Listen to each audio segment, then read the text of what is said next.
guhdarên hêja qehwe û felsefe dest pê dike. Qehwa xwe bigirin û kerem kin sohbeta me.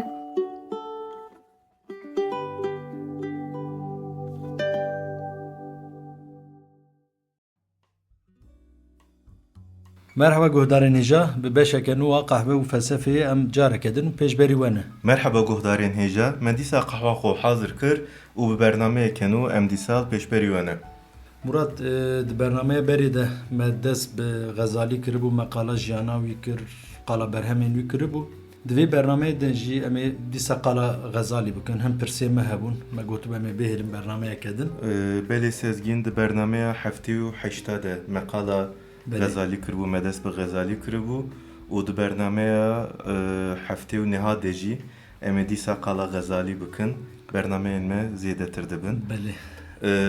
Wek te got me qala Xezalî kiribû, niha gava em li bernameya berê wek hinek bixwaznagahî bidin, bi taybetî li ser nêrînên wî epistemolojîk em sekinî bûn. Yani li ser felsefeya zanînê çi dibêje, zanînê çawa dabeş dike, çavkaniyên zanînê li gor kîjan pîvanan ji hev cuda dike. Kesên bixwazin hîn bibin, dikarin bernameya me ya heftê û heşta guhdar bikin. Me referans jî nîşan da. Belê.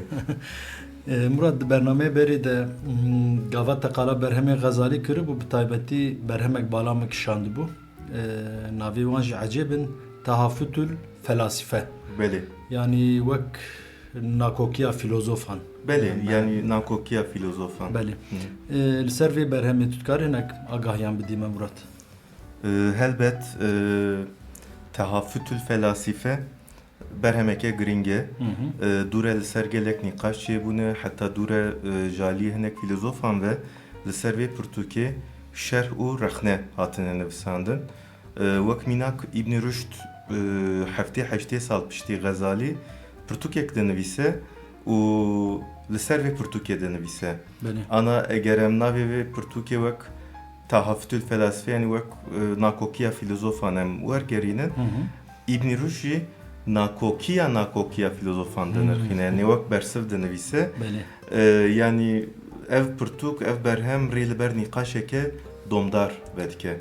Di vê berhemê de Xezalî rexneya çi dike, yani bi taybetî mijarek yan berhemek û her wiha filozofên ku rexne dike çî ne? Behsa filozofa dike. Belê, yani wek me gotibû di dîroka felsefe İslamê de naveke giring, navekî giring e Xezalî. Bi Xezalî re têkiliya di navbera dîn û felsefeyê de diguhere û ji nû ve têra vekirin. Di vê pêvajoyê de Xezalî xwediyê ciyekê giring e di felsefeya İslamê de gelek ekolên cuda hene. Me hinek qalavana kiribû. Yek ji van ekolên giring jî ekola meşayiyan e. Kîne meşayî? Kesên filozofên di şopa Aristoteles de diçin. Yani ji Aristotelesû derdora wî re digotin peripatik kesên dimeşin. Îca di felsefe İslamê de jî navî wî meşayî dîsa kesên dimeşin. Filozofên meşayî mantık û metafîzîka Aristoteles bi hêmanên felsefeya Platonparêziya nû tînin cem hev. Di vê çarçoveyê de jî fikrên xwe yên li ser zanînê, li ser heyînê ava dikin. Ev pergala meşayiyan ravekirinên li ser mirov û yani gava pergala meşayiyan em bixwazin rave bikin, ravekirinên li ser mirov û xuda derdikeve pêşiya me. û vana jî van ravekirin rasyonelin. Xezalî fikr û nêrînên filozofên meşayiya rexne dike. Tegoya kîja filozofa rexne dike?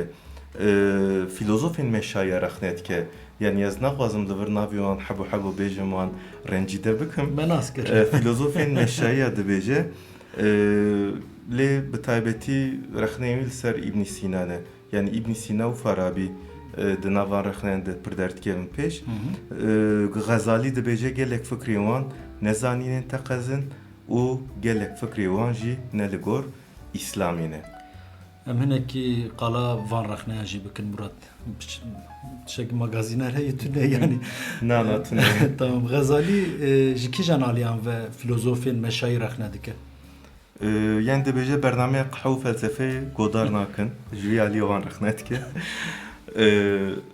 Xezalî di serî de jali metodoloji wan rexne dike.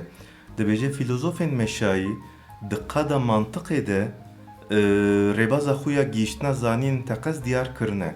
Divira de pirsgirêk tune ye. Lê heman tiştî di qada metafîzîkê de nîşan nedane. Yani dibêje teqeziya ku qada mantiqê de nîşan dane di mijarên wek xweda, afirandina gerdûnê, axiret, hebûna rih, jiyana piştî mirinê de nîşan nedane. Loma metafîzîka meşayiyan û metoda wan jalî mantiqî ve hevdû nagire di nav nakokiyekî de ye. Li vir dixwazim vêya jî bêjim Gazali mantıqı kabul dike û giringiyê dide mantıqı. Di gelek qadên ilahiyatê de em bêjin mantıqı di felsefe İslamê de Gazali bicih kiriye. Ji bo fikrîna rast wek amûrekê rast û jêneveger dibîne. Di vê çarçoveyê de fikr û nêrînên filozofên meşayiyan dixwîne û li gor xwe nakokiyan diyar dike. Yani biraz şaş nefhem kirin Gazali li vir mantıqê rexne nake. Dibe di nav mantıqa meşayiyan û metafîzîka wan de tev girtinek tune ye yani. Rexneya wî li ser viyaye. Li gor Gazali di nav kîjan fikr û ramanên filozofên meşayiyan de nakokiyan Murat bi taybetî mijarek diyar dike yan rexneyeke giştî gelemperî dike. Di pirtûka xwe de, di pirtûka tehafütül felasife de 20 mijarên sereke yên meşayiyan diyar dike û rexne dike. Dibêje ji van 20 mijaran hevde heb wek xeletî û şaşiyên mezinin. Lê sê mijar hene ku Gazali bi taybetî li ser van sê mijaran disekine, dibêje ev sê mijar ne li gor İslamê ne û filozofên meşayî bi fikr û nêriyên xwe yên li ser van mijaran ji dîn derketine ketine kufrê. Çine ev sê mijar ez bine ez hevde mijara ji te napirsim. Mala tava. Ev sê mijar çine Murat? Nayê eger bipirsîyem karim bêjin elhamdülillah. Şüphamı jê tune Murat. Çine ev sê mijar mijara afirandina gerdûnê, mijara zanîna Xwedê û mijara vejîna piştî mirinê. Jiyana piştî mirinê em bêjin.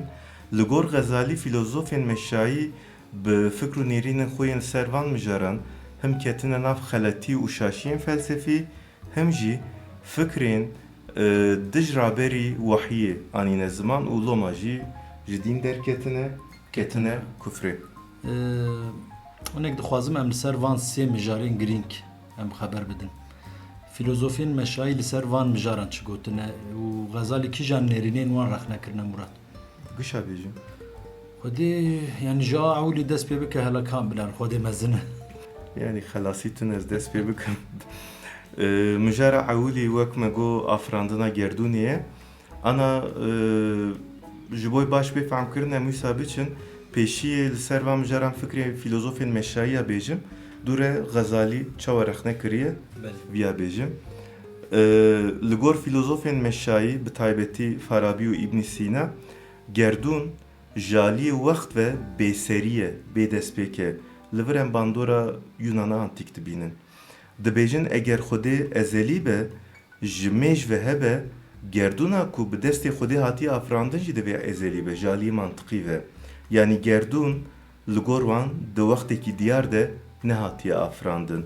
Ji mêj ve hebû tim û tim hebû. Gazali viya qebûl nake. Dibêje ev nêrîn ne li gor İslamê ye. Li gor Gazali û li gor İslamê Xwedê gerdûnê ji tunebûnê afirandiye. Eger em gerdûnê ezelî qebûl bikin wê çaxê yani ew çalakiya afirandinê bêwate dimîne. Heta çalakî ji ortêra dibe. Bi vê mijarê ve girêdayî Gazali metafîzîka İbn Sîna jî rexne dike. Di metafîzîka İbn Sîna de vacibül vücut yani heyna mecburî hebû wek cûrek heyînê. Li gor viya hebûn û puxteya Xwedê yek bû. Tunebûna wî nayê fikirîn. Li gor Gazali gava hebûna Xwedê wek mecburiyeteke ontolojik bê nîşandan divê afirandina gerdûnê jî mecburî be. Ev jî ne li gor İslamî ye. Di mecburiyeta ontolojik de Xwedê gerdûnê ne bi daxwaza xwe باوی که مجبوری افراندیه لیلگور قرآن خود آفرینره خودی وینو ایرادهیه دا آفرینه امر دکه دخوازه حکم دکه عفو دکه و وانا نباوی که مجبوری به ایراده خود که ev mesela afrandına gerdune mi merak kir ligor meşayan afrandına gerdune çava dib zaruri murat ev fikir çavkaniya xwe jiki jannerini girtiye yani Platon Pariziyanu wergirtiye bi taybeti nerinin İbn Sina'yên li ser teoriya sudurê giringin li gor İbn Sina ji xwedê pêşî aqla ewlî difure ji aqla ewlî aqlê duyemîn çêdibe dûre cismên fezayî û tebeqeyên fezayê wek felek binav dikin di qonaxa dawî de jî dinyaya maddî û fîzîkî çêdibe Gazali viya rexne dike ji xwe rexneyên Gazalî herî zêde li ser İbn Sina'ye Gazalî dibêje di teoriya sudûrê de xwedê afrînerekî çalak nine çapkaniyeke mecbûriye bê îradeye ev jî ne li gor taybetmendiyên xwedê ne yani Gazalî dibêje xwedê ne çapkaniye afrînere ji tunebûnê da afrînire yani dibêje ev tiştên filozofên meşayî dibêjin ne li gor taybetmendiyên xwedê ne ku di Qur'anê de hatine diyar kirin mijareke din jî hebû mijara zanîna xwedê belê divê mijarê de kîjannerîn hene û Gazalî kîjannerînan çawan bi rexne dike mijara zanîna xwedê ana vê mijarê di felsefeya Xristiyaniyê de mehne qal kiribû ew mesela ew ê tevahiyan û zanîna tevahiyan zanîna tiştên yekane belê di mesela zanîna xwedê de jî mijara sereke ev e yani zanînên yekane ne ana li gor İbn Sina xwedê ne guherbar e eger xwedê tiştên guherbar wek mirovan zanibe di zanîna xwedê de guherînek çêdibe guherîn jî ne li gor taybetmendiya xwedê ye yani guherîn ev mesela guherînê ji mesela ew ê Yunan antik ve tiştên di guherin tiştên bêqîmetin wek viya tê dîtin Gazalî jî dibêje ev nêrîn ne li gor taybetmendiyên xwedê ne yani yek ji navên xwedê jî ilm e li gor Gazalî xwedê hem zanînên yekane hem jî zanînên tevahî zane zanînên xwedê ji zanîna mirovan cuda ye loma eger bûyerek biguhere jî zanîna xwedê naguhere ji ber van sedeman gava İbn Sina dibêje xwedê tevahiyan zane bi zanînên yekane nizane taybetmendiya xwedê dibêje sînordar dike mijara sêyemî jî vejîna piştî mirinê bû ne belê ya jî tu qalbike ama tamam ez çend pirsa bikim dur ez jî meselê vekim işte Murat vejîna piştî mirinê wek tê zanîn di İslamiyetê de û di dînên monoteîstên wek em bêje Xristiyanî û Musevîtiyê de nêrîneke girîng e belê jiyana piştî mirinê yani axiretê temsil dike ev mijar jalî filozofên meşayî ve çawa hatiye şîrovekirin û Gazalî ew çawa rexne kirine gelek filozofên meşayî nemiriya rih diparêzin ev bingeha xwe ji nêrînên filozofên wek Platon, Pisagor, Plotinos wergirtiye li gor wan rih nemire bextewariya mezin û rastî jî gihîştina kamilbûna rih e rih gava jaliyê aqlî ve digîje kamilbûnê bextewariya rastî çêdibe lê filozofên meşayî qala vejîna bedenê qala laşê mirovan nakin li gor wan rih di bedenê de wek girtiyekî ye hêsîr e rih nemire lê laşê mirovan piştî mirinê ji holê radibe Gazalî viya rexne dike dibêje ew vejîna piştî mirina ku di Qur'anê de hatî qalkirin vejîneke hem ruhî ye hem bedenî ye dibêje xwedê çawa ku mirov afirandiye dikare piştî mirinê dîsa biafirîne Gazalî dibêje înkarkirina vejîna laşî jaliyê wahiyê ve nakokiyeke mezin e û nêrîneke derveyî İslamî ye تقالا سه مجارین گرین کر مراد لگور غزالی فیلوزوفین مشای دوان سه مجاران ده نرینین نل گور اسلامی آنی نزمان و بوی آوایی جی جدین در کتنه بله. کتنه کفری بله. بلکی مره کار بیجی غینی وان مجاران مجارین که غزالی رخنه کرنه هیان بله مجاره که دنجی هیه yani خیلی جوانسی مجاران تئوریا سدمیتی جی رخنت که انا لگور مشایی یان دخوزای ده تکیلیا سدمیتی هیه دناف سدم و انجام ده گریداینه که مجبوری هیه evj bingiya xu ji nêrînin Aristoteles digre. Aristoteles dibêje her tişt xwediyê sedemekê ji bo yan wê tiştê fehm bikin jî divê em sedemên wê baş fehm bikin. Meşayî ji vê teoriyê diparêzin. Wek mînak yani agir pembo dişewitîne, kêr tişta jê dike, bi av mirov tîna xwe dişkîne. Ev têkilî di nav pergala heyînê de avahiyeke xwezayî pêktîne. Ghazali viya rexnet ke dibêje di navbera sedem û encamê de têkiliyeke zarûrî tune ye. Dibêje tiştek wer nikare bê nayê îspat kirin. Mînakek dide dibêje agir ne sedema şewatê ye. Belê em agir û şewatê bi hev re dibînin, lê agir bi awayeke zarûrî ne sedema şewatê ye. Dibêje agir wesîle ye, amûr e. Ê ku şewatê diafirîne, Xwedê ye. Dibêje ji ber ku mirov van bûyeran tim bi hev re dibînin, di nav hev de dibînin û temaşe dikin dibêjin qey agir şewatê derdixe. Ghezalî ev nêrîna xwe dûre ji bo ravekirina, piştrast-kirina mucizeyan jî bikaranîtiye. Çawa mucizeyan rave dike?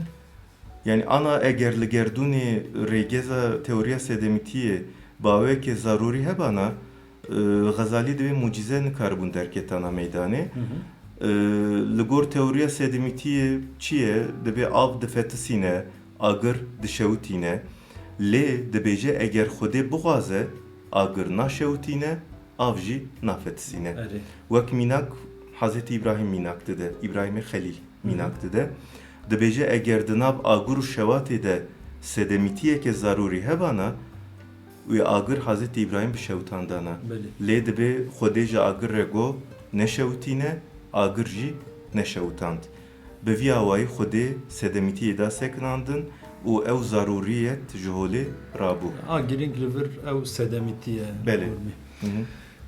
Murat spas dikim bi rastî jî mijareke girîng bû di felsefeya İslamê de cara ewlî me rexneyên ew qas girîng dîtin. Belê. û rexne jî dîsa nav felsefeya İslamê hatiye, ji nav felsefeya İslamê hatiye. Bi rastî ev jî girîng bû. Belê.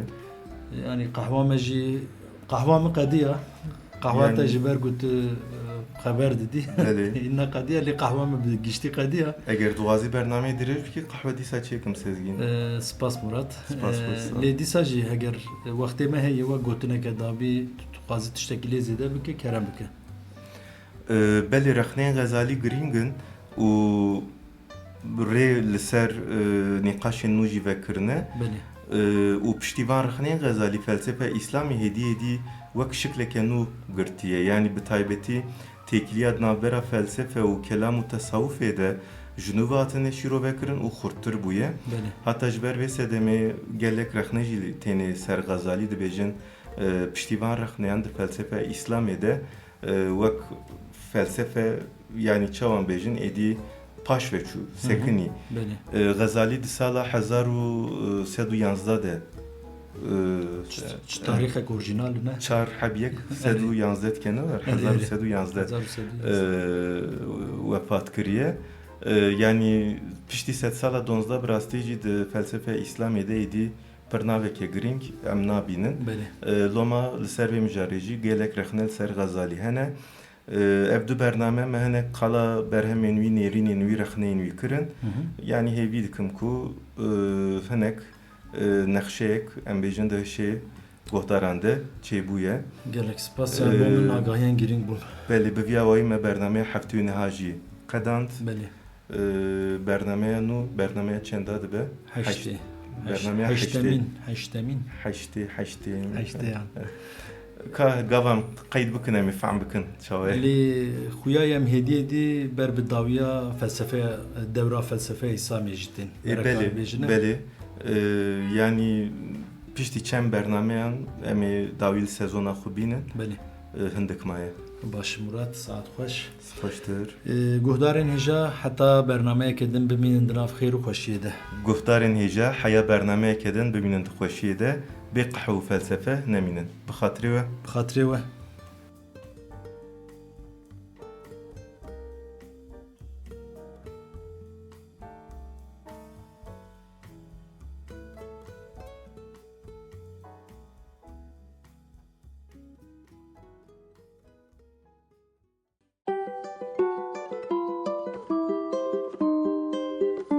قهوه و فلسفه